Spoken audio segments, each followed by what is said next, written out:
Guys chapter 2 start చేద్దామా? Chapter 2 lesson 1లో మనం రోజు చేసే పనులు లేదా మన హ్యాబిట్స్ ఎలా చెప్పాలో నేర్చుకున్నాం. నేను క్రికెట్ ఆడతాను అనే సెంటెన్స్ని ఇంగ్లీష్లో ఎలా చెప్పాలో నేర్చుకున్నాం. నేను నెక్స్ట్ మనం చేయడం అనేది వస్తుంది, మనం చేసే పని వస్తుంది. ఇక్కడ ఆడడం అంటే ప్లే. ప్లే ఏం ఆడుతున్నాం? క్రికెట్. Play cricket. అలాగే నేను రైస్ తింటాను. నేను తినడం అంటే ఈట్. Rice eat rice. నేను బెంగళూరులో వర్క్ చేస్తాను. Work in Bengaluru. నేను ఎవ్రీ మండే ఆఫీస్కి వెళ్తాను. Go to office every Monday. నేను బెంగళూరులో ఉంటాను. Live in Bengaluru. నేను రోజు ఎక్సర్సైజ్ చేస్తాను. Exercise every day. సో ఇలా మనం రోజు చేసే పనులు లేదా మన హ్యాబిట్స్ ఇంగ్లీష్లో మాట్లాడడం నేర్చుకుందాం. ఇప్పుడు నేను ప్లేస్లో నువ్వు ట్రై చేద్దాం. నువ్వు క్రికెట్ ఆడతావు. నువ్వు అంటే యూ పక్కనే చేసే పని రావాలి. ఇక్కడ ఆడడం కాబట్టి ప్లే. You play cricket. నువ్వు రైస్ తింటావు. You eat rice. నువ్వు బెంగళూరులో వర్క్ చేస్తావు. You work in Bengaluru. నువ్వు ఎవ్రీ మండే ఆఫీస్కి వెళ్తావు. You go to office every Monday. నువ్వు బెంగళూరులో ఉంటావు. You live in Bengaluru. నువ్వు ఎవ్రీడే ఎక్సర్సైజ్ చేస్తావు. You exercise every day. Next మనం నువ్వు నేను ప్లేస్లో అతను, ఆమె, మేము, వాళ్ళు అలాంటివి పెడదాం. ఇక్కడ ఎంతమంది గురించి చెప్తున్నామో చాలా ఇంపార్టెంట్. ఒకళ్ళ గురించి చెప్తే మనం ప్లేస్, ఈట్స్, వర్క్స్, గోస్ అలా అనాలి, ఎస్ పెట్టాలి. ఎక్కువ మంది గురించి చెప్తే just play, go, live, work అలా చెప్పొచ్చు. అంటే హీ కానీ షీ కానీ వచ్చినప్పుడు ప్లేస్ అనాలి. ఇట్ కానీ దిస్ కానీ దట్ కానీ అంటే ఒకటే కాబట్టి ప్లేస్ అనాలి. దే కానీ వీ కానీ వచ్చినప్పుడు ఒకరికంటే ఎక్కువ కాబట్టి ప్లే అనాలి. కాకపోతే ఇక్కడ ఒక్కటే స్పెషల్ కండిషన్. యూ వచ్చినప్పుడు ఒకళ్ళు ఉంటారు కానీ వాటిని దే, వీ కింద ట్రీట్ చేయాలి. అవి స్పెషల్ గ్రూప్. యూ అనేవి స్పెషల్ గ్రూప్. సో వాటిని దే, వీ కింద ట్రీట్ చేయాలి. సో యూ వచ్చినప్పుడు అది ఒకళ్ళు కావచ్చు, ఎక్కువ మంది కావచ్చు. ఇంగ్లీష్లో యూ అంటే ఒకళ్ళు కావచ్చు, ఎక్కువ మంది కావచ్చు. మళ్ళీ చెప్తున్నా, ఒకళ్ళే ఉంటే ప్లేస్, వర్క్స్, గోస్, లివ్స్ అలా అనాలి. ఎక్కువ మంది ఉంటే ప్లే, వర్క్, ఈట్, లివ్ అలా అనాలి. కాకపోతే యూ వచ్చినప్పుడు అవి స్పెషల్ గ్రూప్. వాటికి మాత్రం ఎస్ పెట్టకూడదు. ఒకళ్ళైనా సరే ఎస్ పెట్టకూడదు. ప్లే, వర్క్, గో అనాలి. హీ, షీ, దే, వీతో సెంటెన్సెస్ ప్రాక్టీస్ చేద్దాం. అతను క్రికెట్ ఆడతాడు. అతను అంటే హీ, ఆడడం అంటే ప్లే. ఒకళ్ళే కాబట్టి ఎస్ కూడా పెట్టాలి. Place cricket. He plays cricket. Same అలాగే ఆమె క్రికెట్ ఆడుతుంది. She place cricket. అతను రైస్ తింటాడు. ఒకళ్ళే కాబట్టి ఈట్స్ రావాలి. He eats rice. She eats rice అలా అనమాట. అతను బెంగళూరులో వర్క్ చేస్తాడు.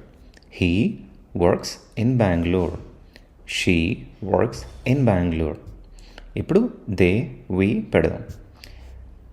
వాళ్ళు ఆఫీస్కి ఎవ్రీ మండే వెళ్తారు.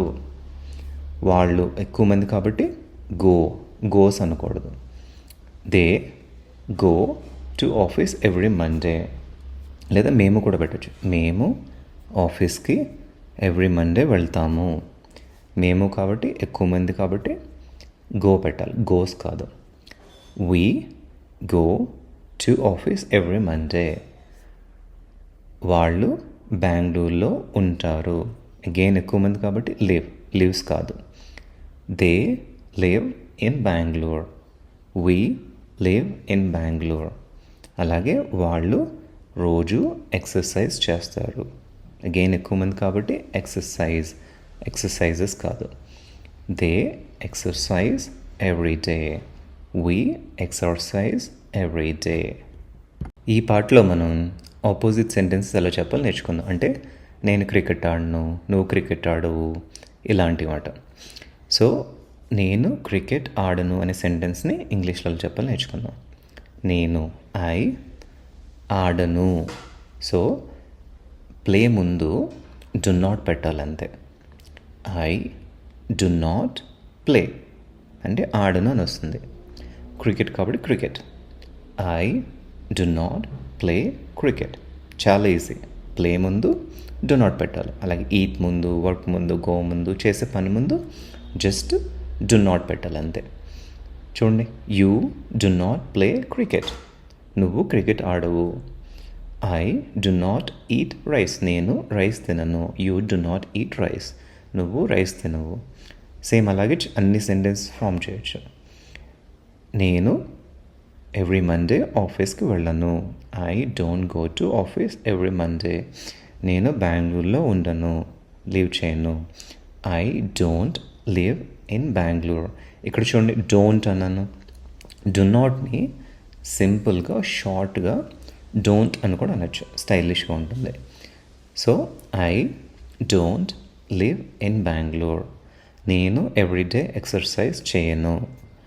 ఐ డు నాట్ లేదా డోంట్ ఎక్సర్సైజ్ ఎవ్రీ డే. మళ్ళీ చెప్తున్నా, జస్ట్ డు నాట్ పెట్టాలంతే. చేసే పని ముందు డు నాట్ పెట్టాలి. Do not play, do not eat, do not work, do not go. Do నాట్ని షార్ట్గా స్టైలిష్గా చెప్పాలంటే don't. So I don't work in Bengaluru. అలా సెంటెన్సెస్ ఫామ్ చేయొచ్చు. ఇప్పుడు ఐ యూ ప్లేస్లో దే వీ పెడదాం. They do not play cricket. వాళ్ళు క్రికెట్ ఆడరు. We do not play cricket. మేము క్రికెట్ ఆడము. అలా అన్ని సెంటెన్సెస్ ఫామ్ చేయొచ్చు. They do not eat rice. We do not eat rice. స్టైలిష్గా చెప్పాలంటే they don't work in Bengaluru. We don't work in Bengaluru. They don't go to office every Monday. We don't go to office every Monday. They don't live in Bangalore. We don't live in Bangalore. They don't exercise every day. We don't exercise every day. అలా అన్నమాట. ఇప్పుడు he షీతో practice చేద్దాం. He she ఒక్కళ్ళే కాబట్టి yes రావాలి. ఇక్కడ not use చేస్తున్నాం కాబట్టి మనం ప్లేస్ అనకుండా డస్ నాట్ ప్లే అనాలి. ఈట్స్ అనకుండా డస్ నాట్ ఈట్ అనాలి. వర్క్స్ అనకుండా నాట్ కాబట్టి డస్ నాట్ వర్క్ అనాలి. సో సెంటెన్స్ ఫామ్ చేద్దాం. అతను క్రికెట్ ఆడడు. హీ ఒక్కళ్ళే కాబట్టి డస్ నాట్ ప్లే క్రికెట్. ఆమె క్రికెట్ ఆడదు. She does not play cricket. చాలా ఈజీ. డు నాట్ బదులు డస్ నాట్ పెట్టాలి. ఎందుకంటే ఒక్కళ్ళు కాబట్టి ఎస్ రావాలి. ఎస్ని మనం డూ దగ్గర పెడుతున్నాం, ప్లే దగ్గర కాకుండా. అదొకటే గుర్తుపెట్టుకోవాలి మనం. He does not play cricket. He does not eat rice. She does not eat rice. స్టైలిష్గా చెప్పాలంటే he doesn't work in Bengaluru. She doesn't work in Bengaluru. He doesn't go to office every Monday. She doesn't go to office every Monday. He doesn't live in Bengaluru. She doesn't live in Bengaluru. He doesn't exercise every day. She doesn't exercise every day. మళ్ళీ చెప్తున్నా, do not బదులు does not పెట్టాలి. ఎందుకంటే ఒక్కళ్ళే కాబట్టి. He she. I you కూడా ఒక్కళ్ళే, కానీ ఐ యూ స్పెషల్ గ్రూప్ కాబట్టి మనం ఎస్ పెట్టాం. అక్కడ డు నాట్ యూస్ చేస్తాం. కానీ హీ షీ వచ్చినప్పుడు ఒక్కళ్ళే కాబట్టి డు నాట్ ప్లేస్లో డస్ నాట్ పెట్టాలి అంతే.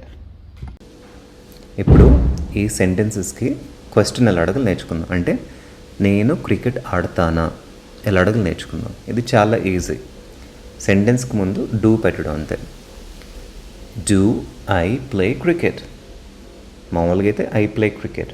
క్వశ్చన్ అంటే డూ ఐ ప్లే క్రికెట్. అలాగే do you play cricket. Do you eat rice. Do I eat rice. Do you work in Bengaluru. Do I work in Bengaluru. అలాగే do పెట్టి సెంటెన్సెస్ ఫామ్ చేసేయచ్చు. దే వీక్ కూడా సేమ్ అంతే. Do they play cricket. వాళ్ళు cricket ఆడతారా. Do we play cricket. మేము క్రికెట్ ఆడతామా. Do they eat rice. వాళ్ళు రైస్ తింటారా. Do we eat rice. మేము రైస్ తింటామా. అలా దే వి యూస్ చేసి సెంటెన్స్ అన్ని ఫామ్ చేసేయచ్చు. ఇప్పుడు హీ షీతో క్వశ్చన్ ఎలా అడగలు నేర్చుకుందాం. హీ షీ వచ్చినప్పుడు ఒక్కళ్ళే కాబట్టి డస్ రావాలి. అంతే, change. Does he play cricket. మామూలుగా అయితే హీ ప్లేస్ క్రికెట్. డస్ వచ్చినప్పుడు ప్లేస్ రాదు, ప్లే ఒకటే వస్తుంది. Does she play cricket. Does he eat rice. అతను రైస్ తింటాడా. Does she eat rice. ఆమె రైస్ తింటుందా. Does he work in Bengaluru. అతను బెంగళూరులో వర్క్ చేస్తాడా. Does she work in Bengaluru. ఆమె బెంగళూరులో వర్క్ చేస్తుందా. అలా అన్ని సెంటెన్సెస్ ఫామ్ చేయొచ్చు. ఇప్పుడు ఆపోజిట్ క్వశ్చన్ అడగ నేర్చుకుందాం. అంటే నేను క్రికెట్ ఆడనా క్వశ్చన్ ఎలా నేర్చుకుందాం. సో డూ ప్లేస్లో ఇప్పుడు డోంట్ పెట్టాలి అంతే. Don't I play cricket. నేను క్రికెట్ ఆడనా. నువ్వు క్రికెట్ ఆడవా. Don't you play cricket. నేను రైస్ తిననా. Don't I eat rice. నువ్వు రైస్ తినవా. Don't you eat rice. Don't you work in Bengaluru. Don't I work in Bengaluru. Don't you go to office every Monday. Don't I go to office every Monday. Don't you live in Bengaluru. Don't I live in Bengaluru. ఇలా అన్నీ form చేయొచ్చు. Same అలాగే దేకి వీక్ కూడా. Don't they play cricket. వాళ్ళు cricket ఆడరా. Don't we play cricket. మేము క్రికెట్ ఆడమా. Don't they eat rice. Don't we eat rice. Don't they work in Bengaluru. Don't we work in Bengaluru. అలా దే వి యూస్ చేసి ఫామ్ చేయొచ్చు. చాప్టర్ 2 లెసన్ 1లో last part question, opposite question he she use చేసి ఎలా అడగాలో నేర్చుకుందాం. అతను క్రికెట్ ఆడడా ఎలా ఆడాలో నేర్చుకుందాం. ఇప్పుడు హీ షీ కాబట్టి ఒక్కళ్ళే కాబట్టి ఎస్ రావాలి. అది డూ దగ్గర రావాలి. అంటే డూ ప్లేస్లో డస్ రావాలి. అపోజిట్ కాబట్టి డస్ నాట్. షార్ట్గా స్టైలిష్గా చెప్పాలంటే doesn't. Okay, doesn't he play. Plays కాదు, ఎస్ ఆల్రెడీ డస్ దగ్గర వచ్చేస్తుంది కాబట్టి doesn't he play cricket. Doesn't he plays cricket అని చాలా చెత్తగా ఉంటుంది. So doesn't he play cricket. అతను క్రికెట్ ఆడడా. Doesn't she play cricket. Doesn't he eat rice. Doesn't she eat rice. Doesn't he work in Bengaluru. Doesn't she work in Bengaluru. Doesn't he go to office every day. Doesn't she go to office every Monday. అలా questions, opposite questions form చేయొచ్చు. Lesson 1 అయిపోయింది. చాలా బాగా practice చేయండి. Lesson 2లో కలుద్దాం.